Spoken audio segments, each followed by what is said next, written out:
Welcome to Worthington Home, a channel about loving and living with antiques.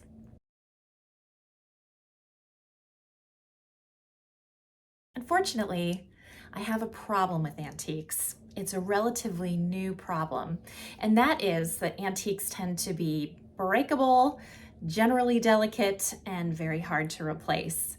And about 6 weeks ago, my husband and I acquired two Main Coon kittens, Iris and Indy. They are adorable and playful and affectionate and all of the good things, but of course, they're also quite destructive. We knew they would be. We expected that. So before their arrival, we packed away lots of breakable antiques, especially porcelain things, to try to minimize the damage as best we could and to try to kind of get ahead of things.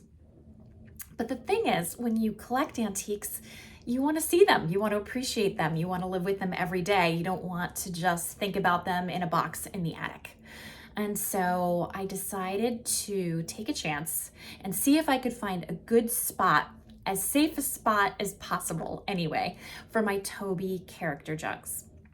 So for those of you who may not know about Toby Character jugs, they're whimsical ceramic figures, usually just a head and a face, sometimes shoulders. They have a little spout on top, which is why they're called jugs as opposed to mugs. I think they look a lot more like mugs, personally. And they tend to depict famous characters from history or from fiction. Royal Doulton has been making these since the 1930s, and there's some other manufacturers as well, but Royal Doulton is what I typically collect. And I was really drawn to them. They have great whimsical expressions. They have vivid colors. You can get them in all different sizes and themes. They're a lot of fun. They have great details to them as well. For instance, the Sherlock Holmes jug has a pipe and a magnifying glass as a handle. The Long John Silver Toby Character jug has a parrot for a handle. The Anne Boleyn character jug, funny story, she has an axe for a handle. And my nephews, when they got home from a trip to London and had visited the Tower of London, quickly pointed out to me that she should have had a Frenchman's sword, not an axe. And so a little historical inaccuracy there. And those are the kinds of conversations I really enjoy, and part of why I love antiques. They just make for interesting conversation. Visitors to my house always have a comment or they're drawn to a piece in some way. And I enjoy that, and so does my husband. So anyway, I had a plan for how I might keep them safe while also living with them every day in a cat-proof way, or at least as cat-proof as I could think of.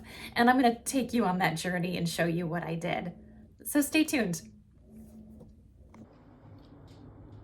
Here you can see the unpainted shelf. It's hanging right over the French doors. That's Wilson in the window, looking in from the library. And my plan for today is to prime this shelf. Tomorrow I'm going to paint it, and then my Toby jugs will go right on top. Stay posted. So I have primed the shelf, and I've given it one coat of white paint. I've got one more coat to go, and then I'm ready to put the Toby jugs up on top. My Toby Character jugs have been carefully stored away until I could find a good place for them, which I now have. So my next job is going to be taking out each one, obviously unwrapping them, and giving them a good clean before I start the fun part, which is arranging them on my shelf. I finished cleaning my Toby jugs, and they're looking very shiny, getting ready for their shelf. So now I'm going to share with you my 5 favorite Toby Character jugs. So starting with number 5, we have Rip Van Winkle. He's a great piece. He's based on a fictional character who fell asleep for 20 years You can see him sleeping right here in the handle. And when he first awoke, what he saw was a black crow, which is also depicted in the piece. He has a great wary look on his face. He just woke up and he doesn't know what's going on. And for that reason, he makes it to the top 5.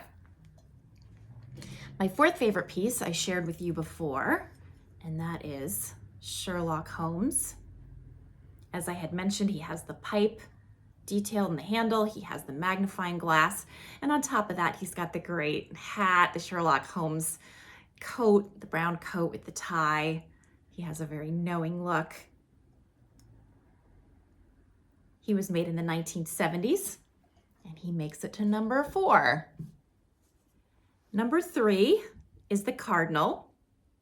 And I'm not sure exactly when he was made. They were produced between the 1930s and 1960s, so not quite sure, but look at his facial expression. It's really interesting. I love the shape of his hat. He's got great colors. He makes me think of Cardinal Wolsey, who I think is a really interesting figure in history. So he's number 3. Number 2 is Anne Boleyn, who I showed you before. Her face is very bland, if you ask me, but I think that the handle with the axe is really great from the story that I told you before. She also has a great head covering, some nice details.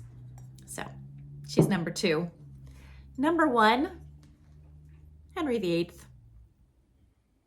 He's a really interesting piece, I think. He's got such a fierce expression, very unfriendly. I would not want to be one of his wives. He's got the great hat detail and the ruff. It's the bottom. Yeah, so he makes it to number 1.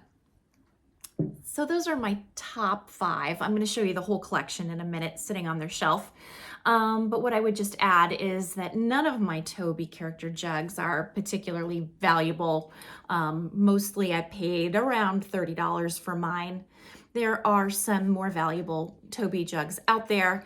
It depends on scarcity, popularity, color, and theme. There's so many different variables. I know there's a Winston Churchill character jug that you can get for a little bit of money. There's a Clark Gable that has some value, and there's an Old King Cole that has a yellowish crown that is fairly valuable. Mine has a brownish crown. It's very common. You can kind of pick them up anywhere.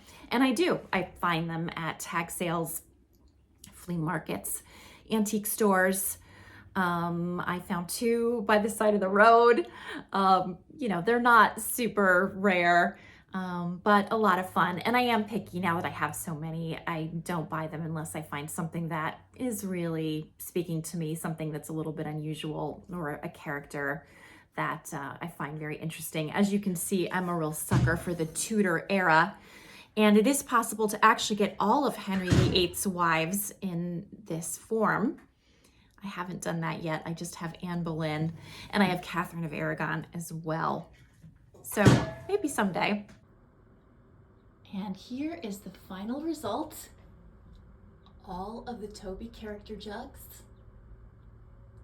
sitting high on their shelf, nicely displayed, and safe from the cats. I may play with this configuration a little bit more over the next couple of days, but generally, I'm really happy. It works for me. Thank you for joining me on my Toby Jug adventures.